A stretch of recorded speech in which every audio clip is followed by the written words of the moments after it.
जय हिंद। तो आपका स्वागत है टेक्नो कोडर्स में। तो इस वीडियो में हम फॉर्म के इनपुट के बारे में चर्चा करेंगे। इनपुट फॉर्म में बहुत यूज होते हैं। अगर यूजर से कोई इनपुट लेना हो तो हम फॉर्म का यूज करते हैं, लेकिन फॉर्म में भी इनपुट लेना पड़ता है।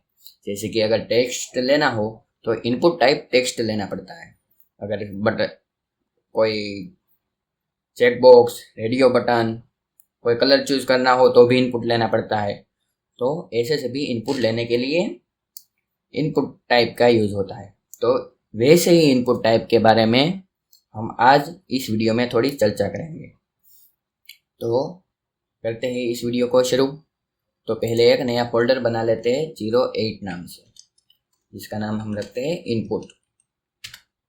उसके अंदर एक फाइल बनाते हैं जिसका नाम हम रखते हैं input.html। पहले VS कोड का एमिट का यूज करके हम HTML का सारा स्ट्रक्चर ले आते हैं। तो डॉक्यूमेंट की जगह हम रखते हैं इनपुट।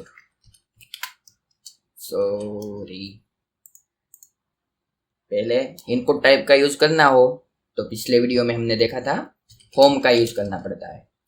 और आप गेट और पोस्ट को तो जानते ही होंगे, एक्शन भी आप जानते होंगे, तो वो सभी रहने देते हैं।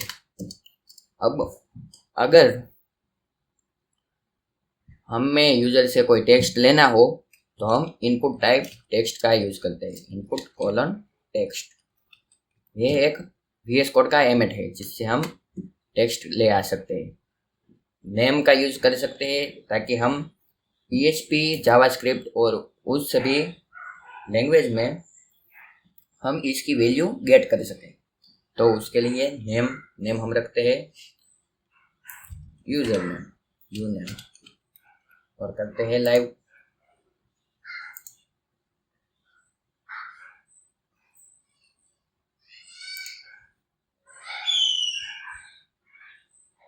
तो एक इनपुट टाइप टेक्स्ट आ गया, इसमें हम कोई भी टेक्स्ट को और नंबर को एंटर करा सकते हैं, कोई भी सिंबल को कॉपी। तो ये इनपुट टाइप टेक्स्ट है। जो अगर हम सिर्फ इनपुट लिखे तो वो बाय डिफॉल्ट टाइप टेक्स्ट ही रहता है। देखिए यहाँ से टेक्स्ट कट कर दिया और रन कर देते हैं। अगर सिर्फ इनपुट भी लिखोगे तो भी वो टाइप टेक्स्ट ही रहेगा। ये बाय डिफॉल्ट प्रॉपर्टी है इनपुट टाइप की। उसके बाद एक और मजेदार इनपुट का टेक्स्ट है जो बहुत यूज होता है, जिसका नाम है इनपुट टाइप रेडियो। तो रेडियो बटन यानी कि अगर हमें मेल फीमेल चेक करना हो तो उसके लिए, जैसे कि मेल, और ऐसा ही एक ले लेते हैं फीमेल के लिए, तो उसे चेक करने के लिए रेडियो बटन का यूज होता है। लेकिन इस दोनों में तो चेक हो गए, वैसा वैसा काम करना चाहिए, तो इसके लिए हम नेम दोनों के सेम रखते हैं, जैसे कि जेंडर, और इसे भी जेंडर। अब ये वैसा वैसा काम करेंगे। देखिए, तो जिसे भी इनपुट फील्ड को ऐसे ग्रुप में करना हो तो उसका नाम हम सेम रखते हैं। तो ये तो हो गया रेडियो बटन। इसके बाद और एक मज़ेदार टैग आता है जिसका बहुत यूज होता है, जिसका नाम है चेकबॉक्स। चेकबॉक्स कोई भी चीज़ को चेक करने के लिए, यस नो के लिए भी हम कर सकते हैं, यस नो, जैसे कि हॉबी में भी यूज होते हैं। वो सभी के लिए इनपुट टाइप चेक का यूज होता है, चेकबॉक्स का। उसके बाद अगर हमें यूजर से कोई कलर लेना हो, जैसे कि थीम में भी हम कलर ले सकते हैं, जैसे अभी हम इसमें कलर चूज करें वैसे हमारा बैकग्राउंड हो जाए, तो उसके लिए इनपुट टाइप कलर होता है, जिससे हम RGB कलर, हेक्साडेसिमल कलर वो सभी बना सकते हैं, ले सकते हैं ऐसे। और इसकी मदद से हम कोई भी कलर चूज भी कर सकते हैं। तो ये होता है इनपुट टाइप कलर। तो कलर के बाद कोई भी ऐसा फॉर्म नहीं होगा जिसमें डेट का यूज नहीं हुआ होगा। डेट तो लगभग ज़्यादातर फॉर्म में यूज़ होते ही होते हैं, डेट, इनपुट टाइप डेट, क्योंकि DOB के लिए डेट का ही यूज होता है। तो डेट के लिए इनपुट टाइप डेट लिखना होता है और उसके बाद हम इस तरह से डेट चूज कर सकते हैं। देखिए, तो इनपुट टाइप डेट हो गई। डेट के बाद एक इनपुट टाइप होते हैं input type date local, date and time local. उसमें हम टाइम भी चूज कर सकते हैं। आपने यूट्यूब के वीडियो में देखा होगा, शेड्यूल लगाते हैं तब हम टाइम भी चूज करते हैं और डेट भी। देखिए, तो ये हो गया input time sorry input date and time local. उसके बाद अगर हमें किसी यूजर से ईमेल लेना हो तो हम लेते हैं इनपुट कोलन ईमेल। ये वैलिडेटर के लिए यूज होता है। अगर ऐसे भी कर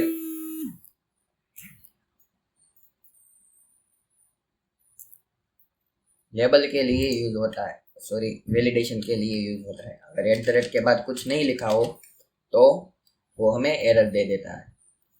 तो ये हो गया इनपुट टाइप ईमेल।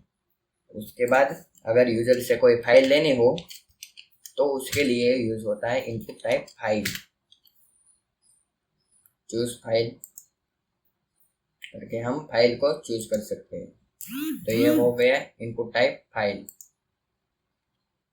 तो फाइल के बाद है एक इनपुट फील्ड जिसका नाम है image, input colon image. Image क्यों यहाँ पे नहीं आई? क्योंकि ये इनपुट टाइप में src और अल्टर देना पड़ता है। तो src में हम जो हमारा इमेज टैग का यूज होता है इमेज में, वैसा ही इसमें यूज होता है। तो src में हम लिख देते हैं ./04 इमेजेस और उसके अंदर का बीजी। इससे हमारे इनपुट में एक इमेज आ गई। तो इसको करते हैं कमेंट।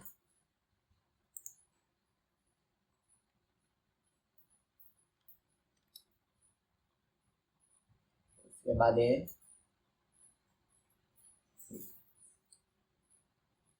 इमेज के बाद हम मंथ इंसर्ट कराने के लिए इनपुट टाइप मंथ है, इनपुट कोलन मंथ। मंथ से हम सिर्फ मंथ को ही इंसर्ट करा सकते हैं, जैसे कि किस साल का मंथ है।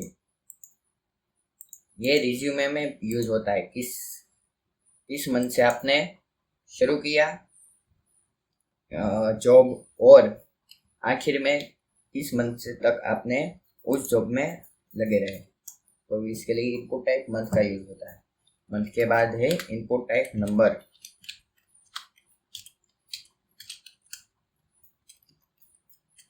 इनपुट टाइप नंबर से हम सिर्फ इसमें नंबर ही इंसर्ट करा सकते हैं, ABCD हम इंसर्ट नहीं करा सकते, सिर्फ ई इंसर्ट करा सकते हैं, क्योंकि ई साइंटिफिक के लिए कैलकुलेशन में यूज होता है। देखिए, तो ये हो गए input type number.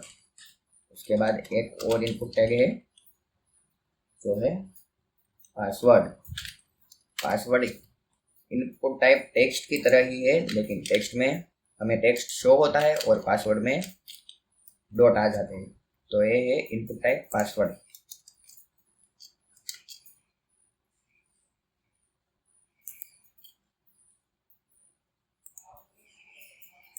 Input type password के बाद है इनपुट टाइप रेंज, इनपुट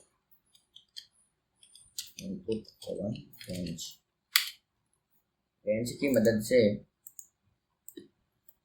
हम रेंज दे सकते हैं। जैसे कि अगर किसी वेबसाइट को जूम इन जूम आउट करना हो तो उसके लिए रेंज का यूज होता है। ये मैक्स जूम और ये मिनिमम जूम। तो उसके लिए रेंज का यूज होता है, इनपुट टाइप रेंज का। रेंज के बाद है रीसेट, इनपुट टाइप रीसेट, जो हमने पिछले वीडियो में देखा था, जो एक बटन है। रीसेट को हम बाद में देखेंगे, पहले हम करते हैं input type search, input column search. ये सर्च है वो इनपुट टाइप टेक्स्ट की तरह ही यूज होता है, लेकिन इसमें एक क्लोज का आइकॉन आता है जिससे हम इनपुट में रखी गई वैल्यू को क्लियर कर सकते हैं। तो ये इनपुट टाइप सर्च है। सर्च के बाद है इनपुट टाइप टेलीफोन, TEL।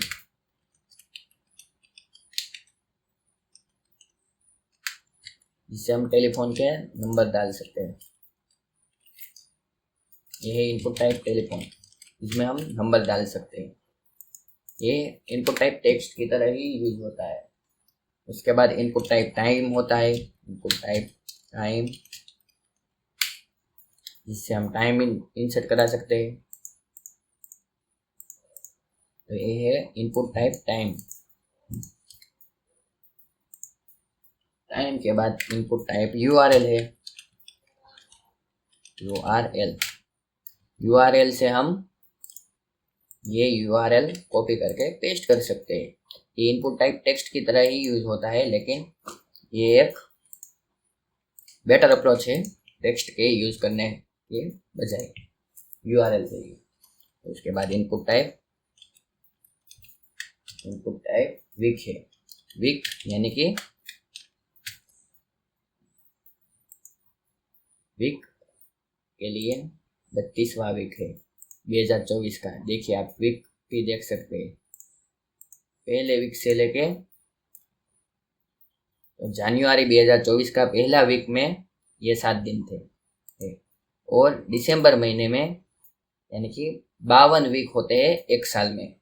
तो ये वीक के नंबर भी दिखा देता है। तो ये इनपुट टाइप वीक है। वीक के बाद अब 3 बटन है जो हमने देखे थे। इनपुट टाइप एक बटन है, उसके बाद है इनपुट टाइप सबमिट,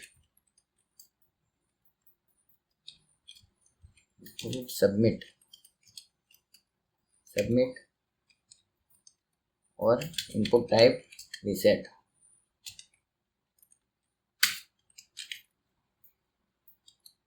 वैल्यू भी डाल देते हैं, BTN, सबमिट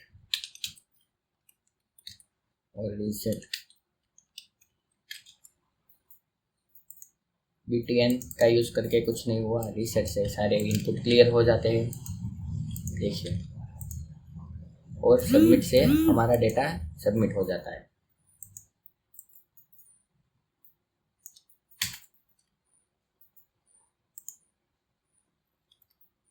तो ये तो हो गए सारे इनपुट फील्ड।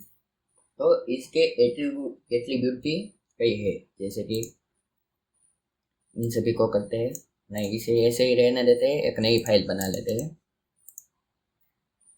फॉर्म एम्बेड का यूज करके पहला HTML का स्ट्रक्चर ले आते हैं और इसमें बना लेते हैं एक फॉर्म।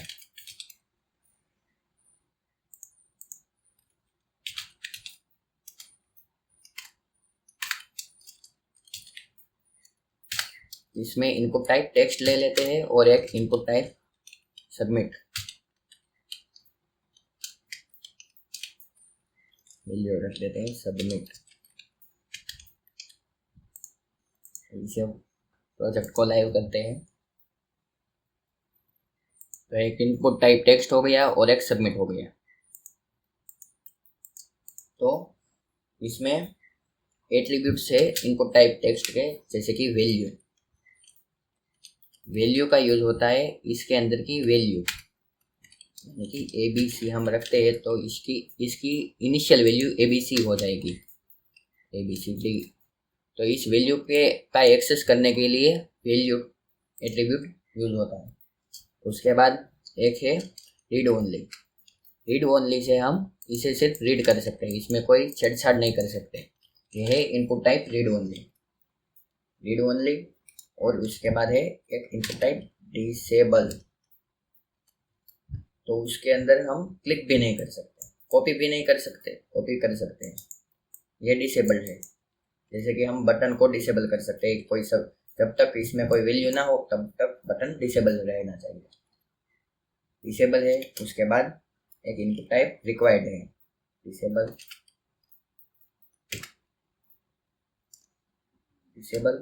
रिक्वायर्ड के लिए एक इनपुट ले लेते हैं जिसे हम रिक्वायर्ड कर सकते हैं, इसको करते हैं कमेंट। तो अगर इसमें हम जब तक वैल्यू नहीं डालें तब तक हमारा फॉर्म सबमिट नहीं होगा। देखिए, please fill this field, please fill in this field.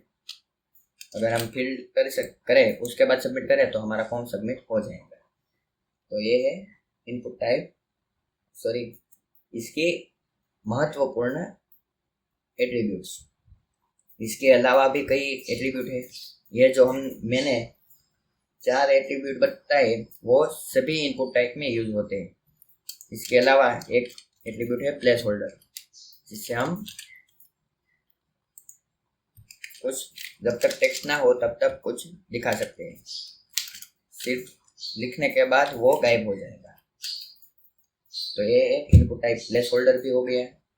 इसके अलावा भी कई है, लेकिन उसकी हमें ज़रूरत नहीं है, बहुत कम ज़रूरत पड़ेगी।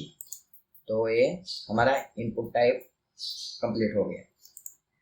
एक इनपुट टाइप है जिसका यूज़ हम बहुत कर सकते हैं, इनपुट टाइप जिसका है हिडन। यहाँ पे हमने इनपुट टाइप हिडन ले लिया, लेकिन हमें यहाँ पे शो नहीं हो रहा। क्यों शो नहीं हो रहा? क्योंकि इसका इनपुट टाइप हिडन है। तो हम कंसोल में जाके देखते हैं, देखिए इनपुट टाइप हिडन है। तो हिडन का यूज इसलिए होता है ताकि यूज़र को कोई वैल्यू ना पता चले, वैसे हम अगर फॉर्म सबमिट हो उसके बाद भेज सकते हैं। जैसे कि इसकी वैल्यू हम रखते हैं वैल्यू एडमिन, और फॉर्म सबमिट हो उसके बाद वैल्यू एडमिन चली जाए। इसके लिए इनपुट टाइप हिडन का यूज होता है। जैसे कि अगर हम रजिस्ट्रेशन करें किसी भी वेबसाइट में, तो उसमें हमें रोल भी सिलेक्ट करना पड़ता है। इनपुट टाइप नहीं कि वो नया यूज़र एडमिन है, यूज़र है या फिर कोई और। जैसे कि जैसी हमारी वेबसाइट हो वैसी हमें रिक्वायरमेंट होती है। जैसे कि अगर सिंपल वेबसाइट हो तो उसमें एडमिन और यूज़र 2 होते ही है। तो अगर हम इनपुट टाइप हिडन का यूज़ करके कोई नया यूज़र क्रिएट हो तो उसकी वैल्यू हम यूज़र कर सकते हैं, ताकि यूज़र को पता ही ना चले कि वो एक और ऐसा इनपुट कर रहे हैं जो उसे पता ही नहीं। इसके लिए इनपुट टाइप हिडन का यूज होता है। मुझे यकीन है कि आपको मज़ा आया होगा इस वीडियो में।